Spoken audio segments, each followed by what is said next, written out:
You get somebody who understands your full picture and isn't just trying to sell you a product on the front end. Our final question of today's show is from Trey and Bryant.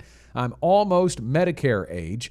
I'm getting a ton of mail about supplements. How do I pick the right one? You and everybody else within a couple of years of Medicare are getting inundated with mail. Yep, and that's not probably the way to pick it, on your own through mailers. Again, sitting down with a financial advisor who knows about Medicare, or finding a Medicare consultant is certainly the best way to do that. But I think about how often these things change. This is not a one-time decision. No. So for you, Trey, who's doing it for the first time soon, and for other people who are about to walk into that, know that having a trusted source to talk that through and find the right supplement plan for you, it may change on an annual basis based on cost, based on what is covered. Those things are constantly changing, but we do know the easy part.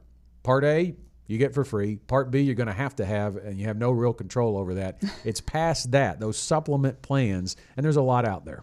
You mentioned earlier about how we coach our clients, and I love that you use that term, because to me, that's kind of the same thing here.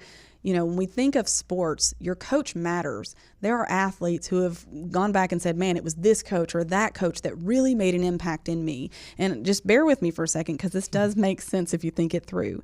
You have a ton of options.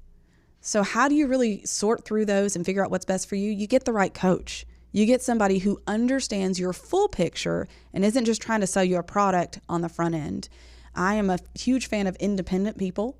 So when you're getting a coach, someone who doesn't have a bias towards one company or another, in my opinion, is always a good thing to look at, because they can look at your holistic picture, talk to you, get the list from your pharmacist of what medications you're taking to ensure that you have the proper coverage that's going to work for you from all aspects, instead of just selling the one widget they've got. Yeah, and the other thing I would say here, a couple of things. I want to back up. I did mention that Part B you have no control over really on the cost. You do actually have a little bit of control. It starts at a certain amount, but and this points to the need for some holistic retirement planning.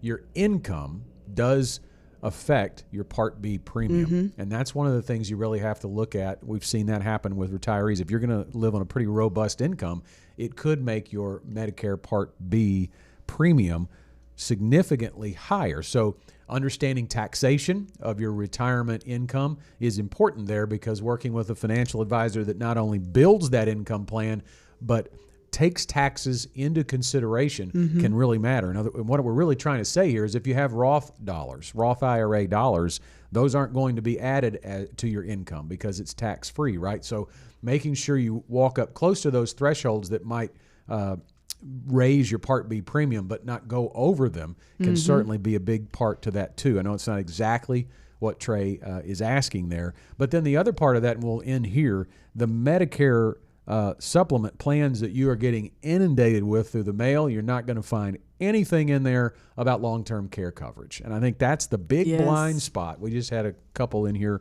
yesterday, in fact.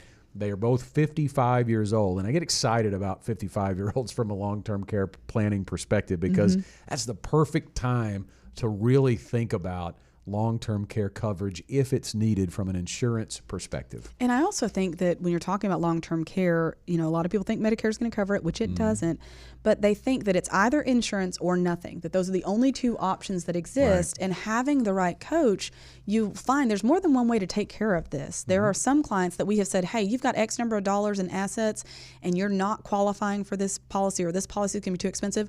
We're going to shave some off, set it to the side, and it's going to be for later. You can put money back monthly in a savings account or into an investment account to take care of that. But when it comes to your Medicare, it is a piece of the bigger puzzle. And if you try to think of it as only it's not going to count for anything else, that could be a mistake. So having someone to quarterback, forgive my football analogy again, the whole thing, which would be your financial advisor who coordinates with each of these people, whether it's long-term care planning, Medicare planning, estate planning, and your financial plan, having that quarterback call the plays will really benefit you long-term, regardless of what coverage you end up with. Yeah, and another piece of that coverage too, and I think back to the plan that we just worked with these 55-year-olds, that premium for a long-term care insurance policy can be pretty cost prohibitive, even at 55. So what we look at is the overall monthly income that we're going to plan for. And if one of the members of that household needed full-time care in a nursing home, well, how big of a chunk is that going to eat out of their overall monthly income? It may not be all of it. And I've become fond of telling clients this. It's not really necessarily the patient, the person who needs the care we're insuring. We're helping to insure the one that's left behind that still has to pay the bills and eat. Yes. And that's a big piece to this too, and it may help you. In this case, we use policies oftentimes. I'm not going to have time to even talk about this, but it may not be that you need to insure for the full cost of care. Correct. You may the goal is to limit the impact. Exactly, which can make it a little more attractive from a cost perspective.